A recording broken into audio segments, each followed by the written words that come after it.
training? So, as Peter has mentioned before, there are 3 modules that comprise this whole training.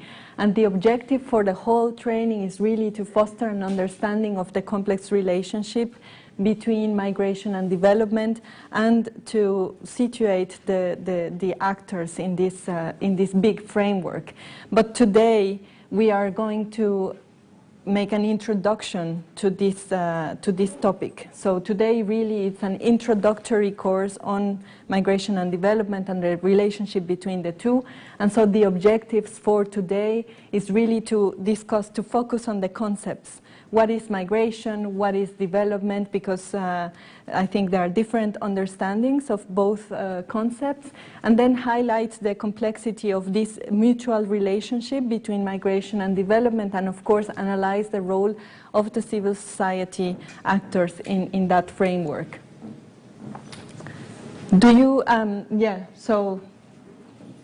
Yes, we will follow a path in 3 steps to do that today. First of all, we will really have an introduction to reflect all together what we mean by migration, by development, and by the relationship and between migration and development. And then we will look at how this translates in terms of policies and in terms of practices, also in terms of actors that are involved in managing this link, let's say.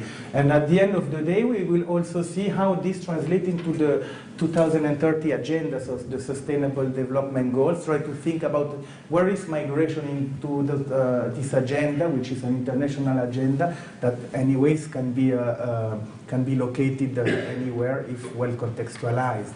So this is our path today. Yeah, so the idea is to go from our understanding, our own understanding of these concepts, to arrive to the international framework that is like valid today, and situate that relationship between migration and development in this international discourse of the Sustainable Development Goals that you might have heard of.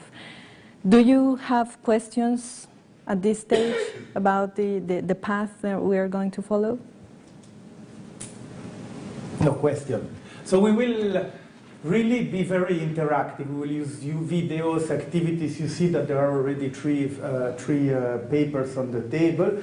And let's begin, first of all, with understanding what is migration, what is development, and how they are linked. So we have 3 questions that we see here, which is exactly the question we will ask. And to do so, it's not us who will tell you, because there are many understandings of migration, of development. But let's think about that together. So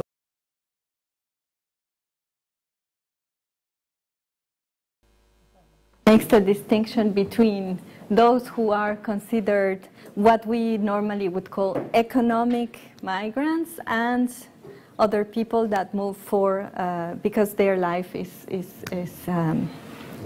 put at risk, or because they are facing dangerous situations, as they say, one of these, yeah, I love exactly. it.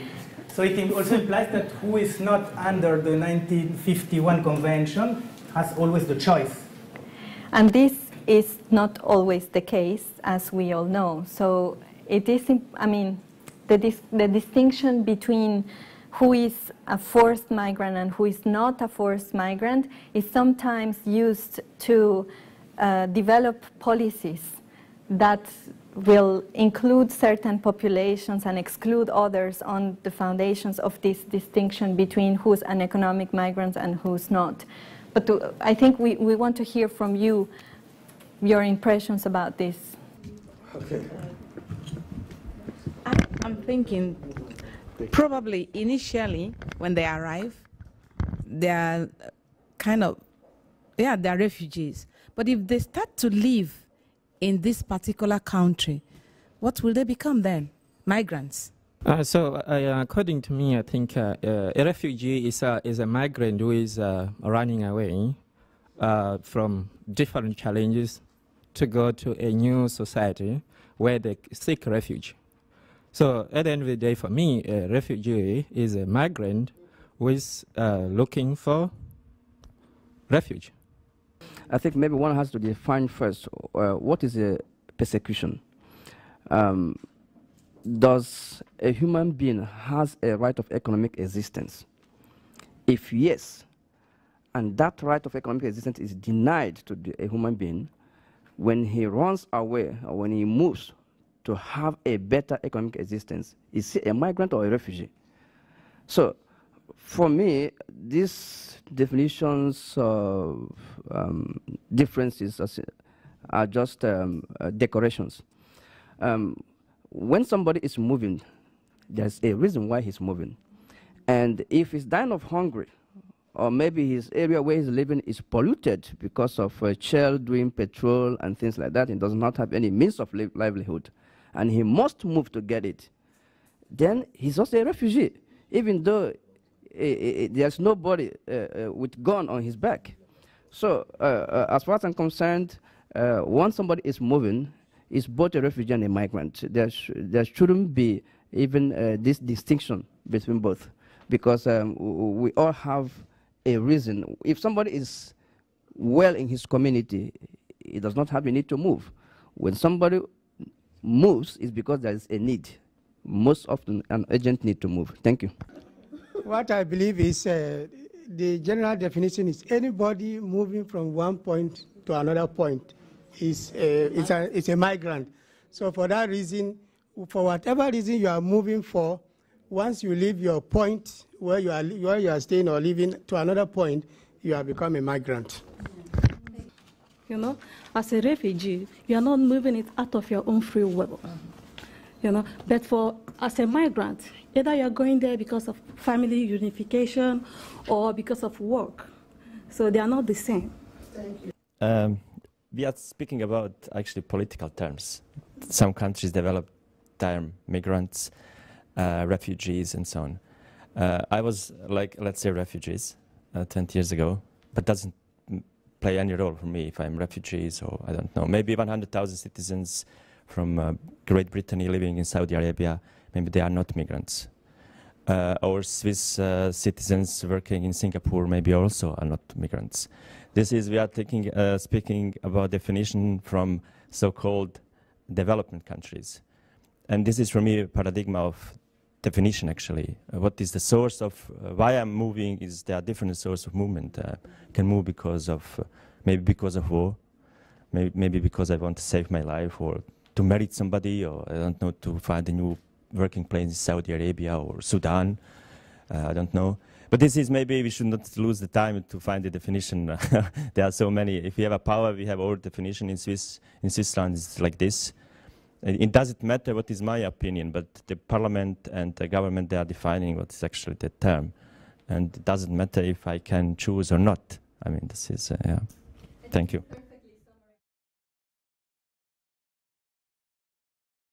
History.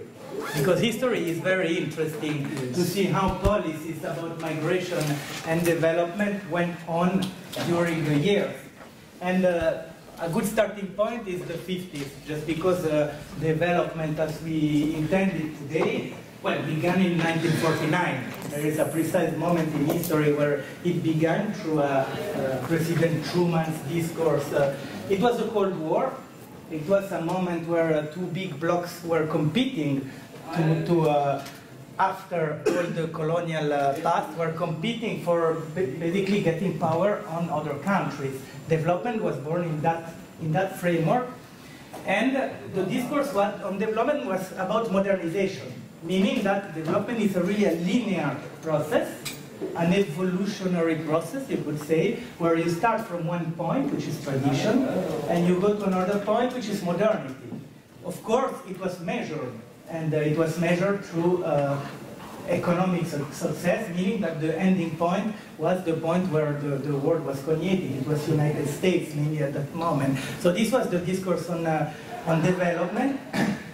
And when talking about migration in this kind of discourse, it was that more development, of course, will make less migration. This was the view of the 50s when talking about migration and development. It's not that today this view is not present anymore, but this is the moment where really it was formulated as such.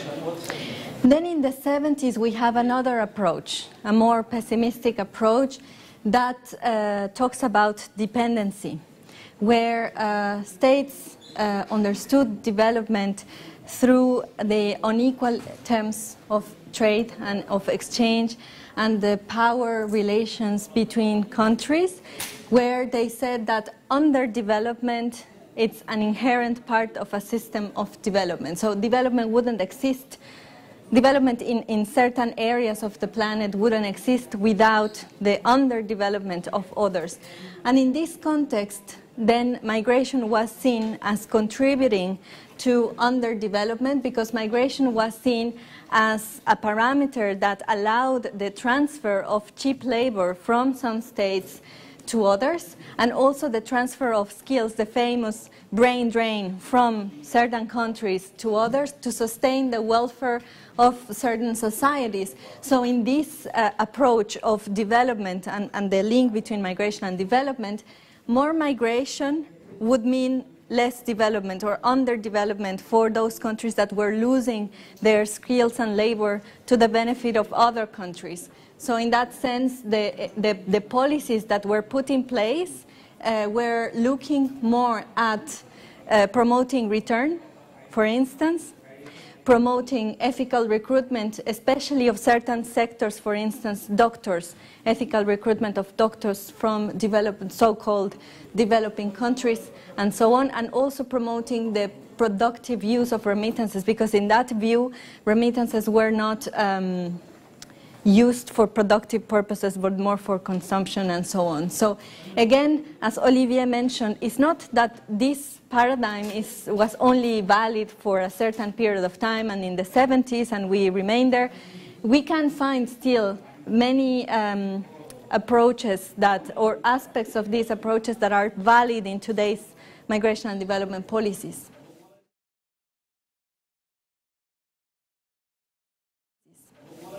Then in the 90s, migration was becoming something more visible, let's say. There was also the Cairo Conference on Population Dynamics, and the link between migration and development was beginning to be discussed, because until that moment, migration was seen as one parameter. We summarize here how it was seen in the link with development, but this link was not thought about. So in the 90s, basically, the notion of migration management came true, meaning that if we make good migration policies, we will have a better migration, better for all. It was the moment where this triple win that we mentioned this morning was mentioned first. So win for the countries of origin, win for the country of destination, win for the migrants. This was the view of the triple win, and at that moment the policies, and this is something that is still a lot of present now. It began in the 90s, but it's also driving the migration and development discourse now. Basically looking at the better migration policies in order to have it good for everybody. So in short terms, it would mean better migration equals more development as well. So really on making the framework conditions positive for everybody, including for migrants, to be able to contribute to the development of their countries of origin. This is something that, well, it's driving a little bit also the thought on migration and development today that can be criticized as well, because this is putting the emphasis on the migrant individual, maybe also tending to shift the responsibility for development on the shoulders of the migrants, because it states an individual approach. You make good policies, and then the migrant will be able to develop his country of origin. So implying that this is the final aim and final objective of any migrant. And if I may add to what Olivier is saying, first, these first three approaches are more kind of unilaterally looking at developing or so-called developing countries in the development discourse, in the migration and development discourse, and they are not really looking at the two sides of the coin. Now, more recently, and since I think the 2000s, there is another approach that is very trendy now, that is looking at this mutual relationship that we discussed this morning between migration and development. So the fact that not only migration affects certain sectoral policies or development goals that the countries set by themselves, But also these development policies or sectoral policies and development objectives are framing the way in which people decide to move, the way in which they move, the conditions under which they move, but also the consequences of that movement. Now, recognizing this mutual relationship between migration and development, the former Secretary General of the United Nations, Mr. Kofi Annan, reunited a commission of experts in 2003, I think, that recommended that in order to make the migration more beneficial for development, the so-called developing countries needed to integrate migration considerations into their policies. We're talking about development policies. But later on, I mean, again, this was a very unilateral view, tackling only so-called developing countries. But later on, this discourse evolved to consider that no matter where you are, north, south, developed, developing, etc., you need to make migration policies more sensitive to development goals, and at the same time, you need to make sectoral policies more sensitive to migration issues. So the trend now is to look at the coherence and complementarity between policies, migratory policies or sectoral policies. This is the countryside of Burkina Faso. The people here have lived a life of small-scale farming for centuries. But on the border with Togo, there's one village that looks different. Bienvenue à Begedo, le village des immigrés qui vont en Europe. Of the 20,000 inhabitants of the town of Begedo, more than 5,000 are working in Italy as factory workers or fruit pickers. Of the money they make over there, they send a large percentage back to the families in Begedo. The head teacher is showing us around. Il y a 15 ans, tout le village était en paille comme ça. Mais maintenant, avec l'aller à l'Italie, en Europe, tout le village a changé. Il y a beaucoup de bâtiments en dur. Donc, vous voyez, tous ces cours qui nous entourent, ce sont des cours des immigrants qui sont en Italie, qui résident en Italie. Je rêve quand même de construire un bâtiment comme mes frères là. Mais sinon, quand même, vous savez, ici, le salaire est très bas. Donc, on prend tout ça là, on peut réaliser ça durant toute notre carrière. This is Bara, a village elder. His son is in Italy, sending money to support the family. Il y a deux jeunes de ce village qui sont en Côte d'Ivoire. C'est leur patron qui leur fait partir en Italie. Quand ils sont venus à congé, ils ont dit que la vie est très bonne. Partie D, 3, D, 3, D, 3, ça a été débuté comme ça. Avant, j'ai dormi dans les cases. Si ça plaît, la maison est tombée. On est obligé de rester sans dormir. Et maintenant, même si prend n'importe comment, on dort comme on veut. Grâce à l'Italie. Quand mon fils est parti en Italie, il m'a fait construire ça. Et je dors dans ça maintenant. Voici ma chambre. C'est là. C'est mon enfant qui a payé pour moi. Il disait qu'il va prendre femme. Moi, j'ai dit non. Vous voulez de prendre femme, c'est pour perdre ta vie. Il faut aller à l'aventure. Tu es trop petit pour prendre. Une fois, si tu prends une femme tout de suite là, tu ne vas pas bouger. Alors que la vie est telle là, il faut les moyens. Mon enfant m'a envoyé l'argent et puis j'ai payé ça et puis je me débrouille avec ça. Et pense bien à moi. Hein. The money flowing into Begedo helps many families. Merci beaucoup. But the real impact of migrant remittances can be seen in the improvements to the welfare of the community as a whole. Voilà, et donc ça c'est le nouveau bâtiment.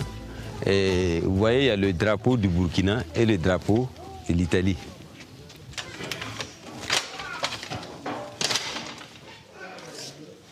Voilà.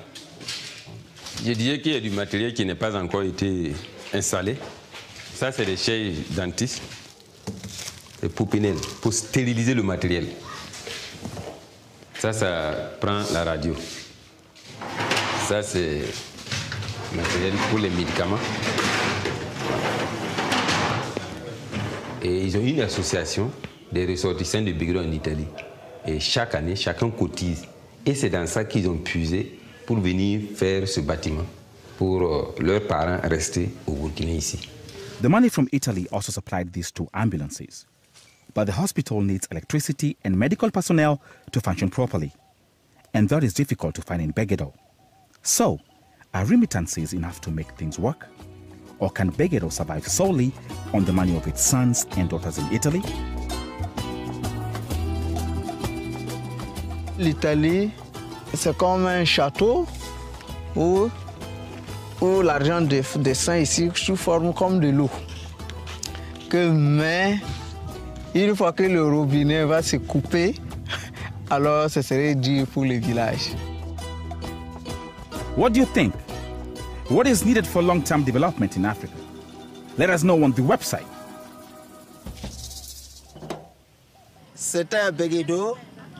À la prochaine, ici ou en Europe.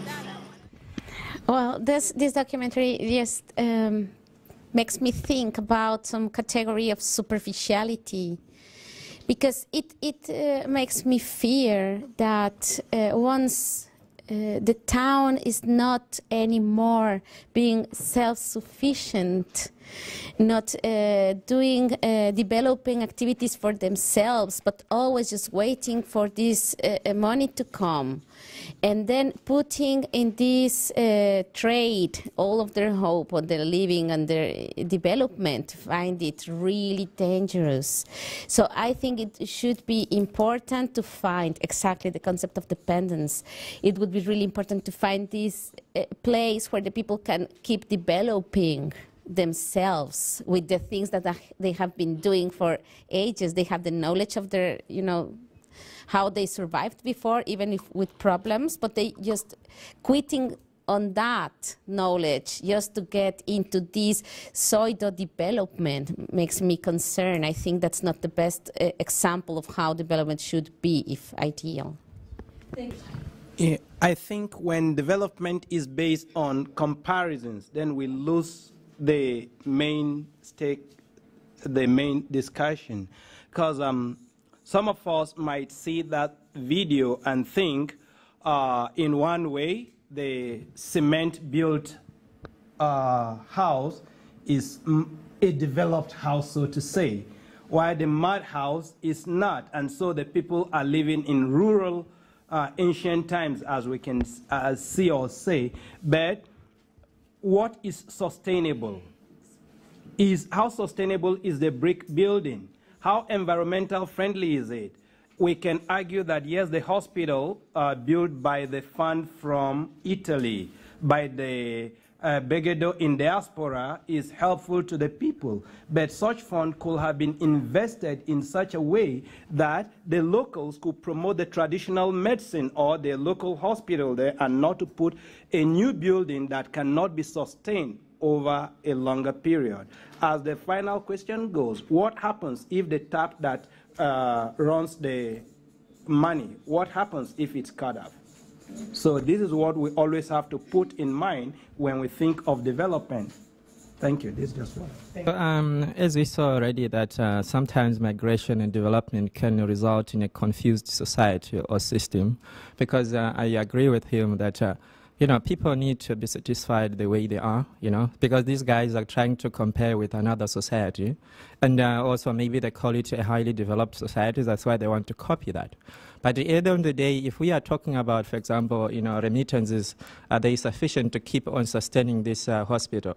I think they need to assess themselves to see, like, what knowledge do they have and what resources do they have which can keep them, sustaining their own society. They need to do self-assessment, and then from then on they can then move ahead. We see this a lot in terms of many societies, whereby they end up using a lot of unnecessary energy, and then they become stressed because they want to compare themselves to other societies which are not part of themselves, and then this can result in conflicts, unnecessary conflicts.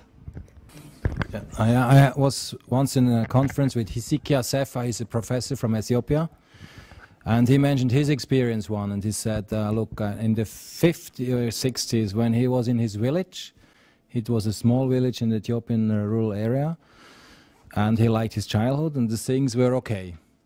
And if he goes back now, the village hasn't changed a lot, right? It looks more or less the same. Situation is the same. But he says it's completely different because people feel poor now, right? They feel poor. They have lost their link to their tradition. They feel poor. They're connected to the international markets, kind of. So they somehow now at the bottom where before they were on a different end. So I think this is important if we talk about collaboration or cooperation. So the sentiment has changed. Okay, and you know, for me, development is when we see the video. It goes to the one building, modern building, and one the traditional building. But in my experience and about my country experience, development is the grassroots. I mean, the whole population, they need infrastructure in school, health, and communication. If you don't have that, you cannot call it a development. So if you see individual development, it's okay, it's for a good example. But when we are talking about a country or a nation, we have to think about the whole picture. So in Eritrea's development is not about a building, it has to have equal right to the whole population. That means equal right in school, equal right in medicine, equal right to communication, and it takes a long process. So if we think in this thing, then we can talk about migration and development. But if we think about Italia going collect tomato and stuff like that, it's for me, it's not a development. Yes, this is really a very good example because most of us also have fallen victim to that, to this as well, because I know some who have taken computers home to where there's even no light at all. Yes, they have good intention, but unfortunately it doesn't fit what they intend to do. So it's really a big lesson to us. Also, we had a project to open schools, a vocational school in Nigeria. That is what the idea we had. But after a long discussion, we found out that, okay, who are those going to manage the schools? Who are those going to teach? We said the idea is to let migrants, professionals, and all experts who are here, migrants, they are the ones we are aiming at to go and teach in these schools. But the fact is that they too, we cannot sustain them to live there. So how are we then going to sustain this? If we open this school, how are we going to sustain it? So in that case, we turned around the project and it became collaborating with other schools who are already in existence to carry out this our function. So sometimes we just have to be careful that we do the right thing in the right place at the right time. Thank you. Thank you. Thank you, And then I have a question to ask. We were talking. The video showed something with the hospital, and for me, like he said about medicine, traditional medicine. If I go back to when I was a child, there were so many medicine we could use. Like my grandfather, if you had cough, he would tell you go and take this plant. And I think in Africa today, there's so much high rate of child mortality because we have forgotten what we have. We want to depend on the Western medicine. You know, orange peels, that is the skin of the orange, is very rich in vitamin C. But how many in Africa, we throw it away. But here, if you go to the apotheke, they sell it. Once I called an organization in St. Gallen. I wanted to buy plants. But they couldn't supply me because they only supply to companies or pharmacies. But you know what the man said? You are from Africa. We get all these plants from Africa. You know? Campo dei diritti umani, dei diritti sociali e civili a livello mondiale. Okay, so there is an element of creativity that is present everywhere where migration is involved, but there is also security concerns. on the civic, on the social, and on the human rights, let's say, dynamics that are present also in all the countries. Abbiamo visto un arricchimento culturale anche per i paesi di arrivo dei migranti, ma anche abbiamo cercato di non dimenticare il brain drain, quindi le perdite anche che subiscono i paesi di emigrazione. So on the one hand we have a cultural enrichment for countries hosting migrants, but there is also on the other hand a phenomenon of brain drain, so people, highly skilled people leaving their country. Abbiamo visto appunto questa possibilità nel campo dell'educazione, della formazione, quindi che deriva anche da questa possibilità dell'emigrazione. So this education is one important thing that has to be linked with the topic of migration. Questo punto penso supporto e assistenza, nel senso che chi emigra può offrire questo supporto e assistenza, ma in tutti e due i paesi, anche questo. So there is a notion of support and assistance in the sense that who migrates outside can bring also support and assistance, but in both home and house context as well. Queste due frecce stanno ad indicare che chiaramente la connessione è in tutte e due le direzioni, e cioè non solo che l'emigrazione contribuisce allo sviluppo, ma anche proprio dai paesi più sviluppati c'è emigrazione e via dicendo. So the two arrows indicate that not only migration contributes to development, but also there is from developed countries a contribution for migration. E questo punto che riguarda il potere e il riconoscimento ci sembrava di dire il funzionamento di questo collegamento, cioè che migrazione possa produrre sviluppo, è collegato con il riconoscimento reciproco degli attori coinvolti e quindi con una domanda anche di potere. Se c'è un attore, alcuni paesi hanno un potere predominante e non riconoscono il valore degli altri attori, allora non funziona questo collegamento. So this link, migration that contributes to development, is also linked to recognition and mutual recognition of all the actors. But of course, if we are in a situation where there are power imbalances, this may not work. And I think one important thing that the discussions highlighted is the interdependence between countries.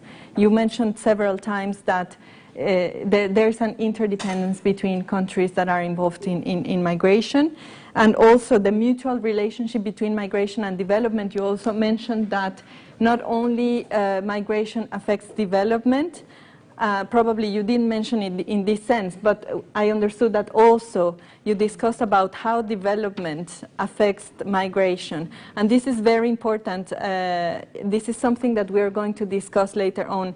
We conceive this link between migration and development as a mutual relationship where migration affects development, and we all know that there are positive and negative aspects of that, but also development, meaning sectoral policies or development goals, for instance, have also an important influence on migration decisions, on the condition of the movement, and on the consequences of the movement of people. So we are going to discuss along the day about this. Describing it. The first one was very quick in getting a picture of the dimensions of migration. So to describe it, so why there is more on the how is it happening, volunteer, forced, short, lifelong, multiple, circular, living in both places. So a couple of dimensions on how could it express itself. Then some couple of positive curiosity, experience, culture. So positive dimensions of related to it. The definition first was very general, moving from A to B for different reasons to reside, right? The reside came later. The reasons were political, security, natural disasters, economy, study, missionary, religion, sports, work, marriage, so multiple set of reasons. Then we had a bit explored internal, external. So that was the first group. The second group, of course, had the full picture already, was a bit challenged to fill the empty space, and we went two directions. We explored internal, so rural, urban.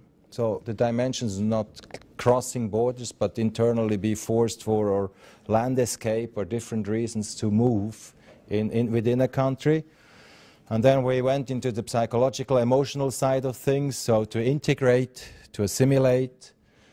There's the issue of open-minded, being open-minded if you enter a new culture, the brain drain that is related to it, entering the unknown, the feeling of not being welcomed, which is a psycho-torture, right?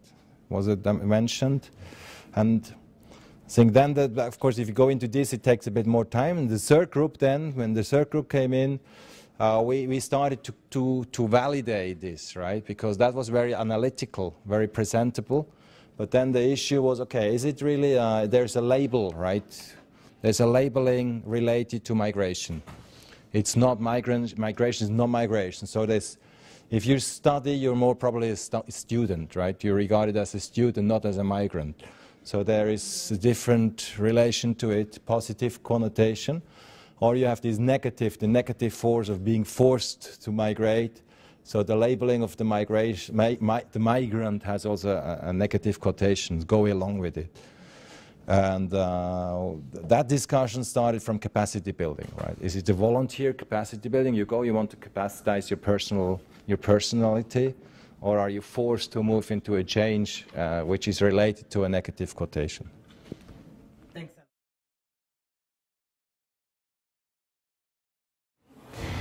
So I'm very glad that the first module of the training on migration and development is taking place. I think it's a very good way to have an interactive discussion on the topic and the linkages between migration and development, and to see the different backgrounds and opinion and positions of all the members of the migration and development platform.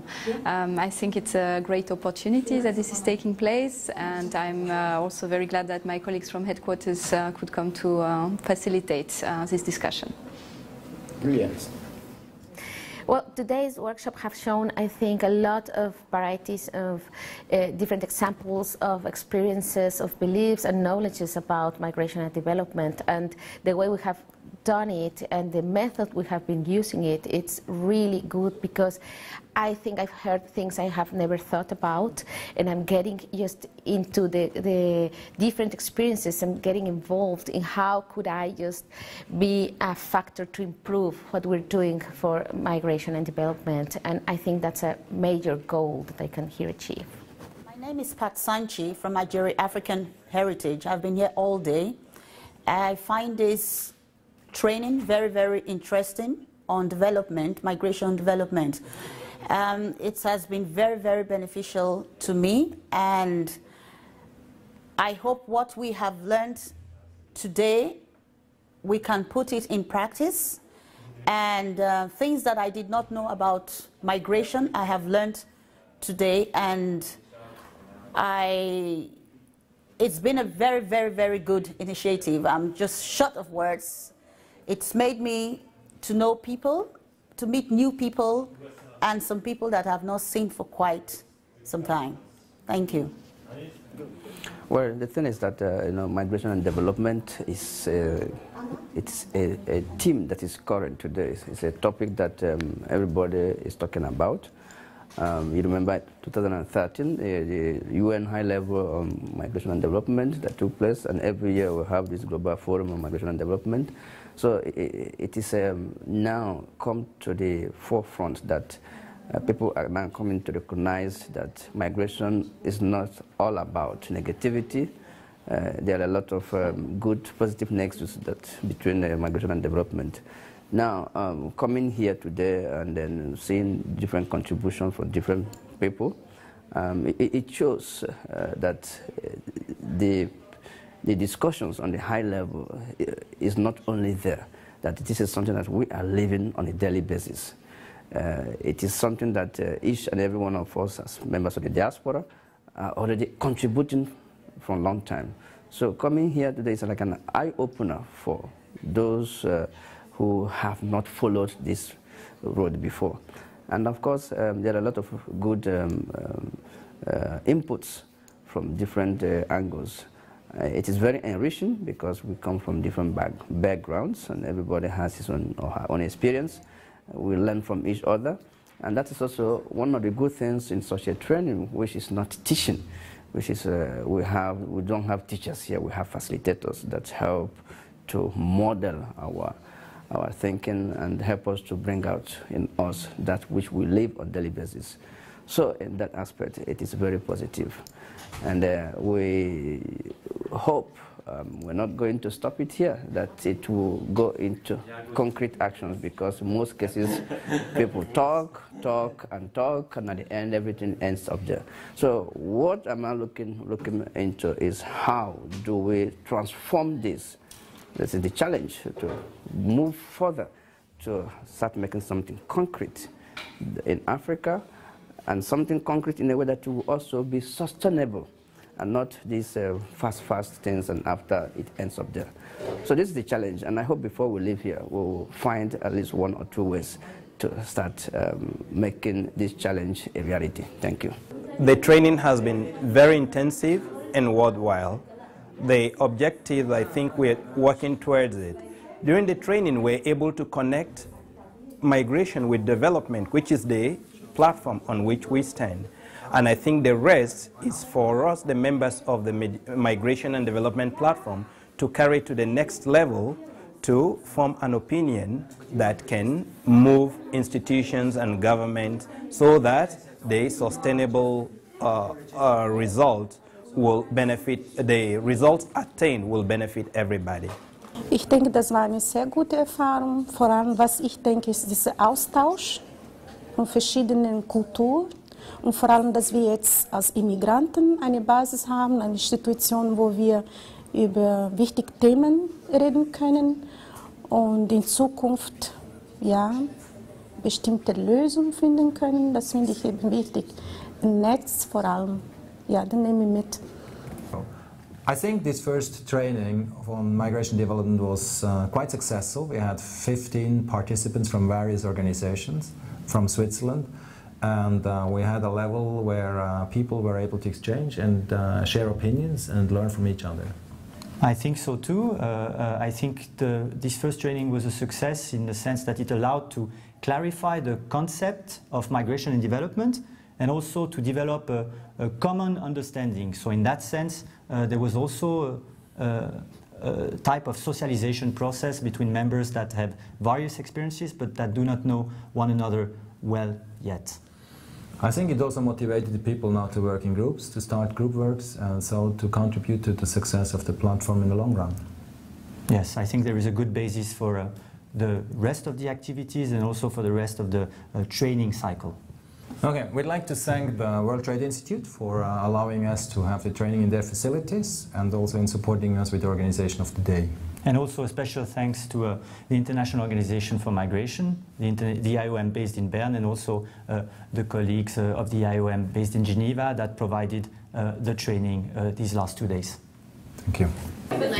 So today we were very happy about the dynamism of the participants. I think there were a lot of rich exchanges coming from different points of view, because we had a wide diversity of participants from various horizons that exchanged their experiences, and this is what actually makes this kind of training very interesting for us as facilitators.